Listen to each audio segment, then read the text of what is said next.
Hello student, कैसे हैं आप लोग। Good morning to all of you. Next topic जो था हमारा वो सॉल्यूशन में जो आगे बढ़ रहे थे उसको आगे बढ़ाते हैं। तो उसका दो टाइप्स क्लासिफिकेशन का दो टाइप्स पढ़ चुके थे। तीसरा वाला जो है थर्ड जो सी या तीसरा टाइप्स जो है वो है आपका on the basis of dissolve solute on the basis of dissolve solute घुले हुए विलेय के आधार पर घुले हुए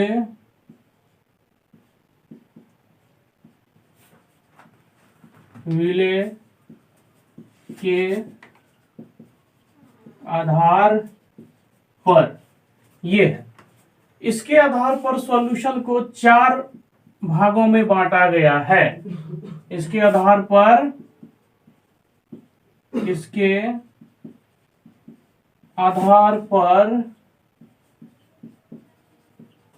सॉल्यूशन को चार भागों में बांटा गया है। फर्स्ट इसमें देखते हैं 4 पार्ट्स में जो डिवाइड किया है इसको। फर्स्ट जो है अनसैचुरेटेड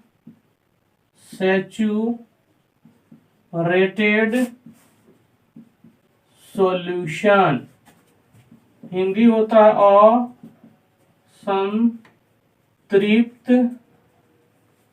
विलयन। असंतृप्त विलयन। अब देखिए ये असंतृप्त विलयन क्या होता है।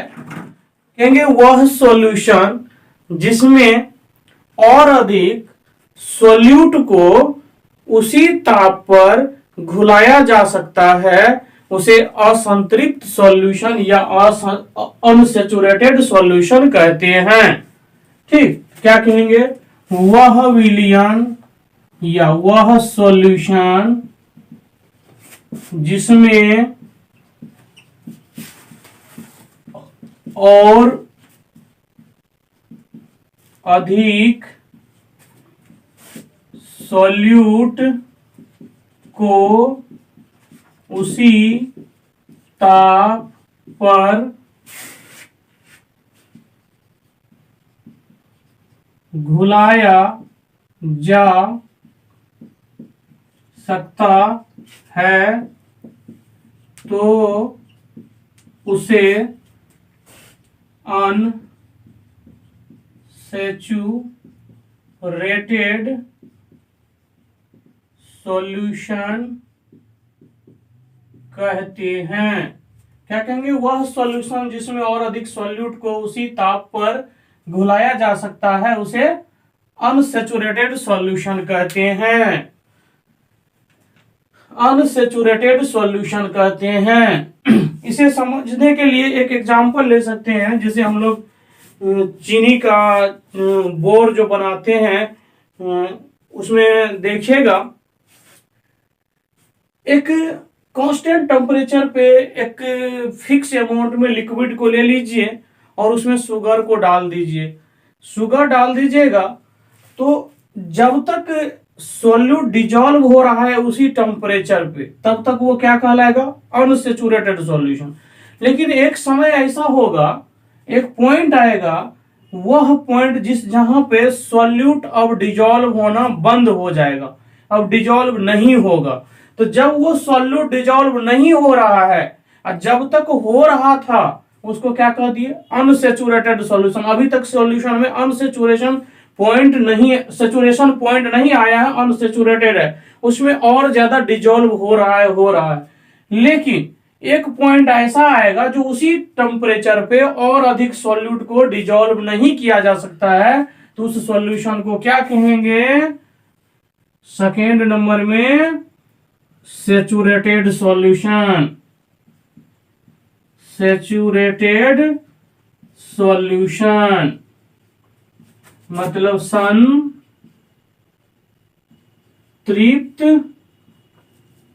विलयन। इसमें क्या कहेंगे, वह विलयन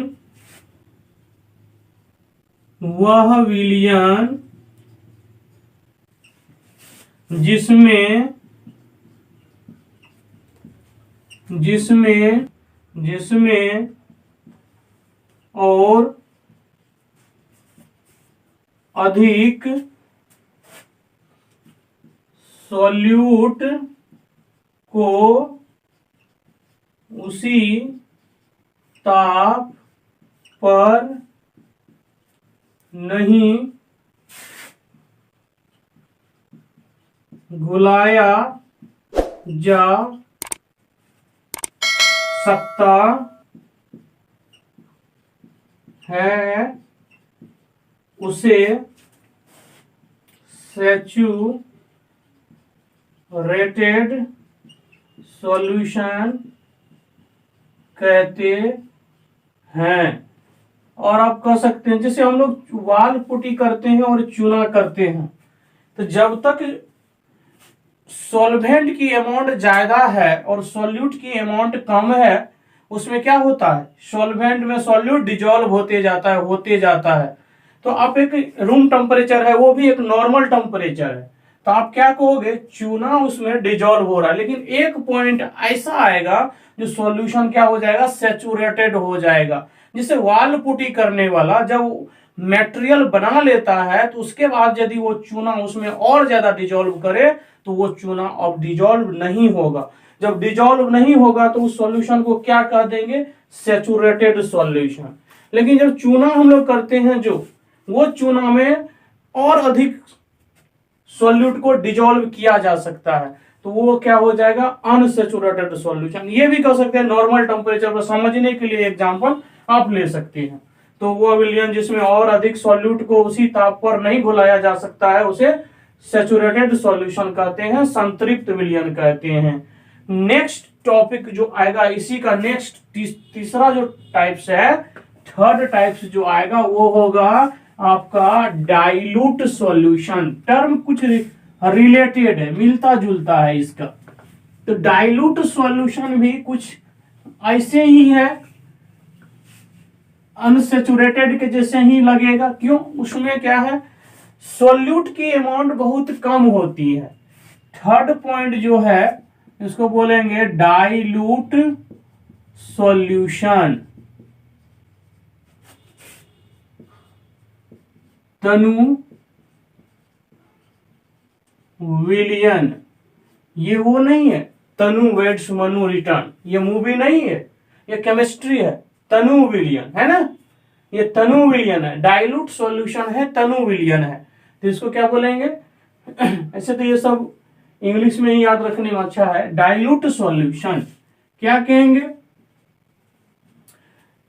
इसमें सॉल्यूट की अमाउंट बहुत कम होगा और सॉल्वेंट की अमाउंट क्या होगा, अधिक होगा।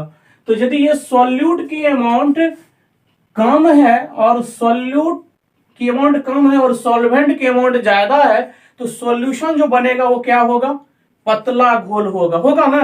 तो वो पतला घोल को क्या बोलते हैं, डाइल्यूट सॉल्यूशन बोलते हैं ना। तो कहेंगे वह विलियन जिसमें सॉल्यूट की मात्रा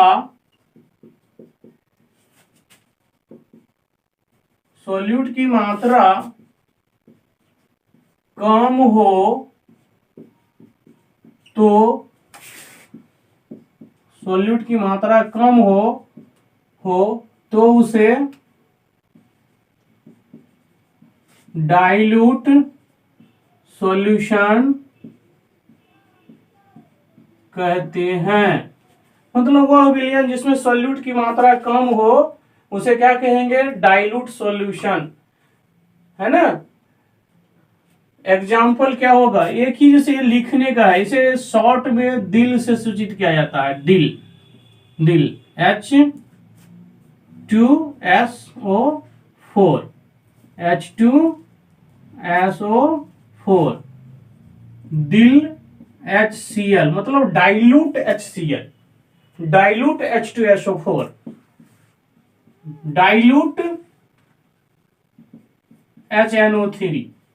ये सब जितने जो ये सब क्या हो गया, इसका अमाउंट क्या होगा, डाइल्यूट H2SO4 लग गया, डाइल्यूट HCl हो गया, डाइल्यूट HNO3 हो गया, इस सब का अमाउंट सॉल्यूशन में क्या होगा, बहुत ही कम होगा, मतलब कम होगा। जैसे हम लोग सेल में ये जो सेकेंडरी सेल होता है हम लोगों का, घरेलू बैटरी जो होता है उसमें जो डालते हैं, उसमें डाइल्यूट सॉल्यूशन ही तो डाला जाता है, तो वो डाइल्यूट H2SO4 यूज किया जाता है।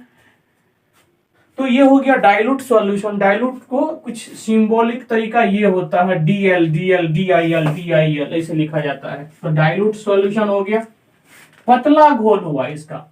यदि आप नेक्स्ट फोर्थ नंबर देखेंगे तो कहेंगे कंसंट्रेटेड सॉल्यूशन।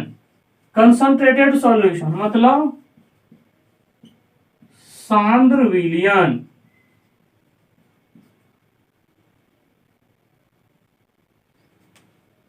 सांद्र विलयन क्या कहेंगे, परिभाषा वही रहेगा, क्या कहेंगे, वह विलयन जिसमें सॉल्यूट की मात्रा अधिक हो उसे क्या कहेंगे, कंसंट्रेटेड सॉल्यूशन कहेंगे। कंसंट्रेटेड सॉल्यूशन क्या होगा, सॉल्यूट की मात्रा अधिक होगा, उसमें क्या था, सॉल्यूट की मात्रा कम था। विलयन में क्या होगा, सॉल्यूट और सॉल्वेंट की मात्रा कम और अधिक के बेस पे इसको कैटेगरी किया गया है। तो विलयन है तो क्या बना होगा, सॉल्यूट और सॉल्वेंट मिलके बना होगा विलयन, सॉल्यूशन बना होगा। उसी में आप सॉल्यूट के बेस पे आप देख रहे हैं जो सॉल्यूशन कैसा होगा, किस प्रकार के होंगे। तो ये सॉल्यूट के बेस पे जो प्रकार होता है, तो इसको क्या डिफाइन करेंगे, डिफिनेशन क्या कहेंगे, वह विलयन या सॉल्यूशन जिसमें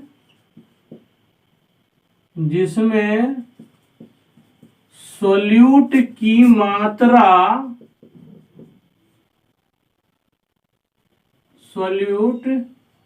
मात्रा सॉल्वेंट से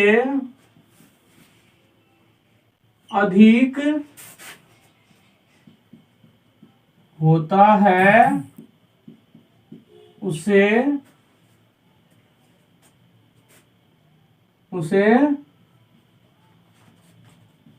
सांद्र विलयन या कंसंट्रेटेड सॉल्यूशन कहते हैं। चलिए, मैंने पहले लिखा था डाइल्यूट सॉल्यूशन, डाइल्यूट सॉल्यूशन वो डायरेक्ट लिखे थे, वह विलयन जिसमें सॉल्यूट की मात्रा कम होता है उसे क्या बोलते हैं, डाइल्यूट सॉल्यूशन। यहां बोल रहे हैं कंसंट्रेटेड सॉल्यूशन, वह विलयन जिसमें सॉल्यूट की मात्रा अधिक होता है। किससे अधिक होगा, सॉल्वेंट और सॉल्यूट मिलकर सॉल्यूशन बना होगा, तो सॉल्वेंट से अधिक होता है तो उसे क्या कहेंगे, कंसंट्रेटेड सॉल्यूशन। इसको शॉर्ट में कैसे लिखा जाता है, CONC और ऊपर में N, पावर N के रूप में। कंसंट्रेटेड मतलब कंसंट्रेटेड क्या हो जाएगा, H2SO4, कंसंट्रेटेड क्या हो जाएगा, HCl, कंसंट्रेटेड क्या हो जाएगा, HNO3। इस तरह से लिखा जाता है इसको। अब देखिए ये क्या है, गाढ़ा घोल है, ये बहुत गाढ़ा है, पानी कम है और इनकी अमाउंट ज्यादा है, तो क्या हो जाएगा, गाढ़ा घोल हो जाएगा। तो इनकी अमाउंट ज्यादा हो गई। जैसे यदि आप कहेंगे जैसे लिक्विड सॉल्यूशन बनाएंगे, अब किसी को पीने में क्या है, कोई हार्ड पैक पीता है, कोई सॉफ्ट पैक पीता है। तो सॉफ्ट वाले क्या करता होगा, वाटर की अमाउंट अधिक रखता होगा और अल्कोहल की अमाउंट कम रखता होगा। डाइल्यूट सॉल्यूशन, कोई है हार्ड पीने वाला, क्या करेगा, थोड़ा सा दिखाने के लिए पानी लेगा और आधा बोतल ढार लेगा, तो क्या हो जाएगा, हार्ड सॉल्यूशन हो गया ना, मतलब अल्कोहल की मात्रा अधिक हो गई ना उसमें। अब अल्कोहल की मात्रा अधिक हो गई तो क्या हो गया, ये एक प्रकार का कंसंट्रेटेड सॉल्यूशन हो गया, मतलब अल्कोहल का कंसंट्रेशन क्या हो गया, अधिक हो गया। तो आप ऐसे भी समझ सकते। चलिए, ये हो गया आपका on the basis of dissolve solute. Next जो है आपका विलायक के प्राकृतिक नेचर के आधार पर, ये है। इसमें देखते हैं फर्स्ट पॉइंट इसका क्या है। ये दो टाइप्स में डिवाइड किया गया है इसको। एक तो है सॉल्वेंट का नेचर लेंगे। सॉल्वेंट दो प्रकार का होगा। एक तो होगा वाटर अकेले। वाटर अकेले बहुत सारे सॉल्यूशन बनाता है। आज वाटर के अलावा जो कोई सॉल्वेंट होगा तो उसको क्या बोलेंगे, नॉन एक्वस सॉल्यूशन, मतलब वाटर के अलावा। तो सॉल्वेंट आप एक तो वाटर लेंगे और वाटर के अलावा जो भी कोई सॉल्वेंट होगा उसको नॉन एक्वस सॉल्यूशन कहेंगे। तो अब सॉल्यूशन का भी फेज इसी सॉल्यूशन का नेचर भी डिपेंड करेगा। यदि वो पानी में घुला हुआ है तो कहेंगे जलीय विलयन है, एक्वस सॉल्यूशन है। यदि पानी के अलावा जैसे अल्कोहल में घुला दिए, क्या हो जाएगा, अजलीय विलयन हो जाएगा। उसमें सॉल्वेंट का काम कौन कर रहा है, अल्कोहल कर रहा है। ठीक है ना। तो पहले देखेंगे aqueous solution, AQUOUS, aqueous solution, Hindi क्या होगा, जलीय विलयन। डिफिनेशन क्या होगा इसका, क्या बोलोगे, कहेंगे एक्वस सॉल्यूशन जो होता है उसमें सॉल्वेंट का कार्य कौन करता है, वाटर करता है। कहेंगे वह विलयन जिसमें सॉल्वेंट के रूप में वाटर, पानी हो तो उसे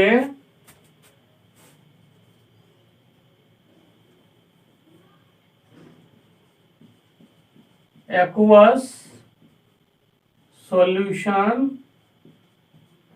कहते हैं। ये मतलब सॉल्वेंट के रूप में, यहाँ पे सॉल्वेंट के कार्य कौन कर रहा है, वाटर कर रहा है ना। Those solution in which water is acts as solvent is called aqueous solution, कह सकते हैं।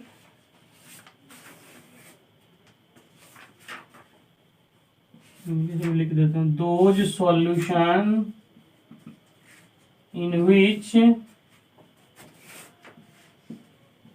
in which water is acts as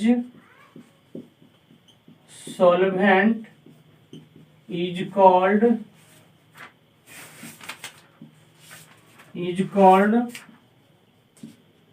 aqueous solution।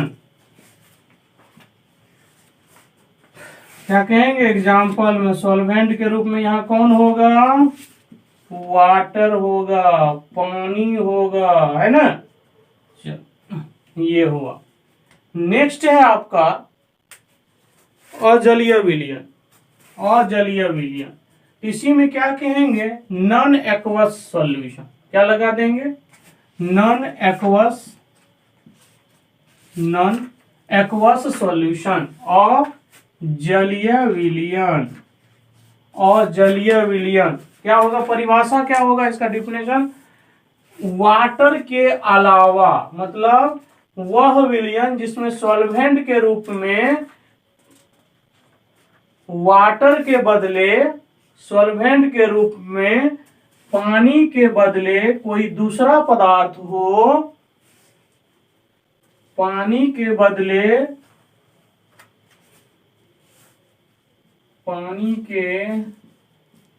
बदले कोई दूसरा पदार्थ हो तो उसे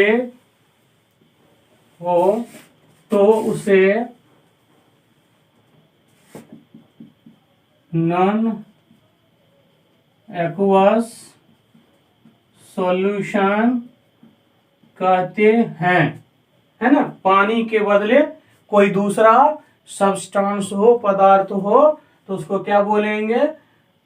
नॉन एक्वस सॉल्यूशन, है ना। Non aqueous solution, non aqueous solution आप क्या बोलेंगे? वह विलयन जिसमें सॉल्वेंट के रूप में पानी के बदले कोई दूसरा पदार्थ हो तो उसे क्या कहेंगे? Non aqueous solution. क्या होगा एग्जाम्पल? इसमें सॉल्वेंट का काम कौन करेगा? जैसे अल्कोहल करेगा,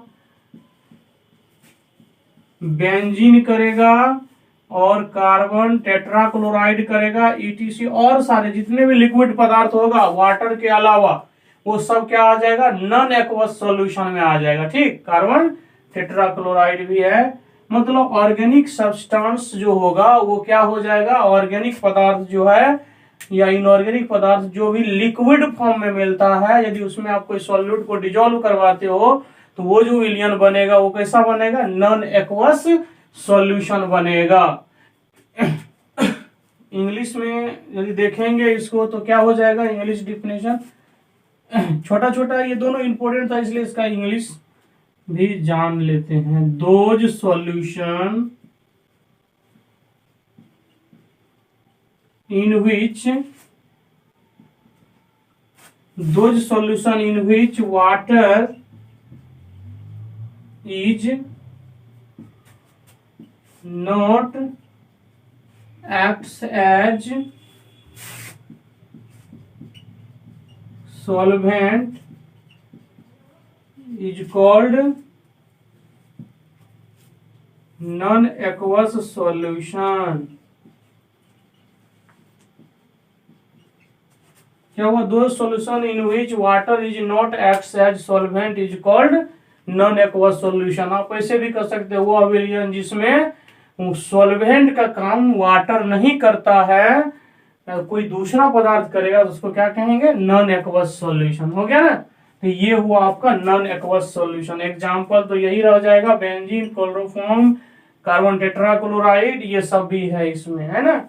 तो those solution in which water is not acts as solvent is called non-aqueous solution। अब इंड हो रहा है ये सॉल्यूशन का, और नेक्स्ट जो होगा आपका स्ट्रेंथ ऑफ सॉल्यूशन होगा, जो नेक्स्ट टॉपिक है इसमें सॉल्यूशन में, है ना। अब आपका क्लासिफिकेशन ऑफ सॉल्यूशन यहाँ खत्म होता है।